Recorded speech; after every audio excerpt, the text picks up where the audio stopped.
Hello friends, welcome to jwreasoning.com. Today is Saturday, October 8th, 2022, and we're going to be considering examining the scriptures daily. So let's get started. The body is one but has many members. 1 Corinthians 12:12. What a privilege we have to be part of Jehovah's congregation. We are in a spiritual paradise that is full of peaceful, happy people. What is your place in the congregation? The Apostle Paul compared the congregation to the human body. He also compared the individuals in a congregation to parts of the body. One lesson we can learn from Paul's illustration is that each one of us has an important place in Jehovah's family. Paul begins his illustration by saying, just as we have in one body many members, but the members do not all have the same function, so we, although many, are one body in union with Christ. But individually we are members belonging to one another. What was Paul's point? Each one of us has a different role in the congregation, but each one of us is valuable. To start with, 1 Corinthians 12:12, it says, the body is one but has many members. On a congregational level, or I should say an organizational level, the organization recognizes, if you talk to any governing body member or any elder, 1 Corinthians 12 is addressing the anointed remnant. It is not addressing what they call the rank and file witness or the great crowd. So this doesn't even apply to you and me if we are in fact part of the great crowd. Now the difference is they have split off and have their own theology in this two-hope system. The Bible does not teach this. This is nowhere found in the Bible that there are two hopes. We're told there is one faith, one hope, not two hopes. So when we look at this, the only way that you can be part of the body of Christ is to have been born again or born into Christ. And part of showing that you're born again is by partaking.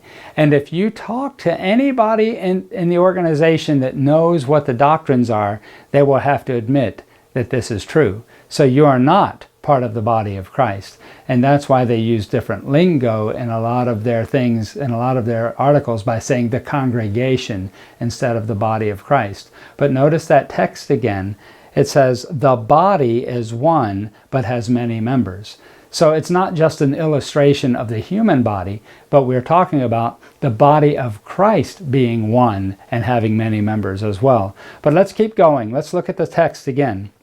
What a privilege we have to be part of Jehovah's congregation. We are in a spiritual paradise that is full of peaceful, happy people. Are you truly in a spiritual paradise? Is that how you view it? Do you feel, as this says, that you are peaceful, happy people? I think that many Jehovah's Witnesses do feel that way, and maybe compared to their life before they understood some Bible truth and understood who God is, maybe their life was in turmoil. I'm not saying that the organization is all bad. I think there are people who it has helped tremendously. It helped me tremendously. And because of my upbringing, I'm the person that I am today. And I'm grateful for that. So I do want to commend them when I can. I want to give them credit. But is that the organization? Or is that God's Word? You see, the organization takes credit for what God's Word teaches us, and that's what they're doing here. My experience has been is that many Jehovah's Witnesses feel burdened.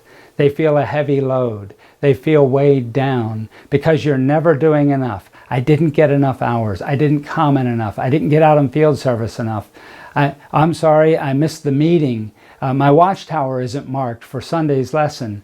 Whatever it is, there's a tremendous burden, and there's always this push to do more, not to serve God and His Son, but to do more to serve a man-made organization. This causes anxiety. It causes depression because a witness is never sure of their salvation. They never know. If you ask a Jehovah's Witness, are you going to be in the kingdom? You will likely say, I hope so. And many of them get very serious when you ask that. They don't say, I feel confident that if the end were to come today, that I'm going to be in that kingdom. Wouldn't it be nice to be able to say that? That lowers your anxiety to know that you have the freedom in Christ to be able to say those things. You know, the witnesses do not feel what Jesus said here in Matthew. Matthew chapter 11, verses 28 through 30, Jesus says, "Come to me, all you who labor and are heavy laden, and I will give you rest. Take my yoke upon you and learn from me, for I am gentle and lowly in heart, and you will find rest for your souls. For my yoke is easy and my burden is light." The organizational yoke is heavy. It is a burden. You carry it. You have to meet a certain standard, and if you're not constantly moving forward, you will be judged by men as not worthy of the kingdom. The thing is, they're not your judge. God is your judge. You may have opinions about them. You may even share those opinions, but you're still not their judge, and they're not your judge. So I hope you find a little freedom in looking at this text and looking at it from a biblical vantage point. One other comment that it makes here, it says, Paul begins his illustration by saying, "Just as we have in one body many members, but the members do not all have the same function, so we, although many, are one body in union with Christ. But individually we are members belonging to one another." How can we be one body in Christ if there's a group that goes to heaven and there's a group that stays on earth? That sounds like two bodies to me. That's not one body in Christ. And there's a clear separation there.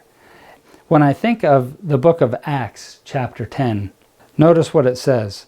"Then Peter opened his mouth and said, 'In truth, I perceive that God shows no partiality, but in every nation, whoever fears him and works righteousness is accepted by him.'" You see, God is not partial, but the organization is. And the organization separates you from those ones that they say have a heavenly hope when you don't.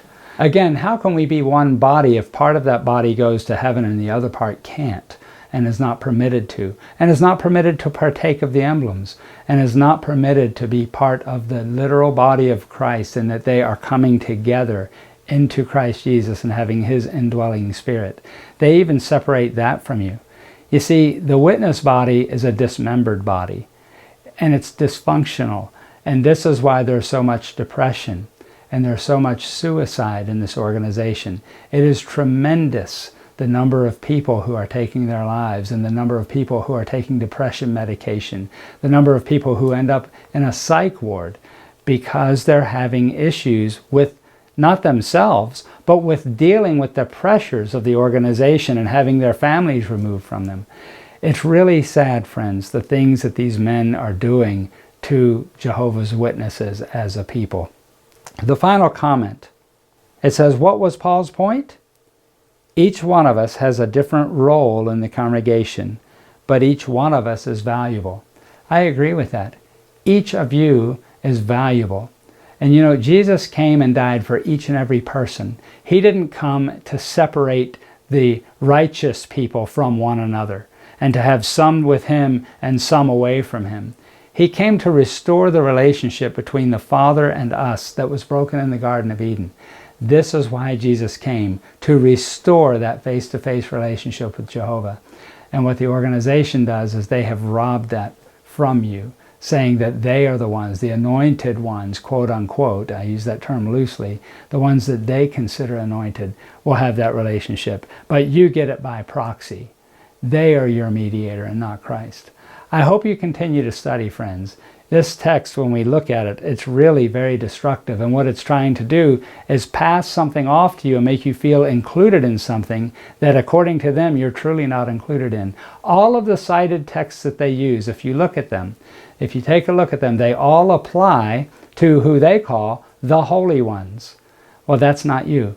It does apply to the holy ones or to the saints. And if you're not in the organization and you believe in Christ and you've been baptized and born again, that is you.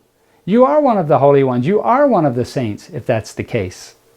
But the organization wants to keep that for a tiny little group. And particularly, they want it for those 8 men in New York. So please, friends, keep studying. Keep reading your Bibles. Remember, Jesus is the way, the truth, and the life. No one comes to the Father except through him. So my prayer for you is that you'll continue to study your Bibles and that Jehovah will bless you until we meet again.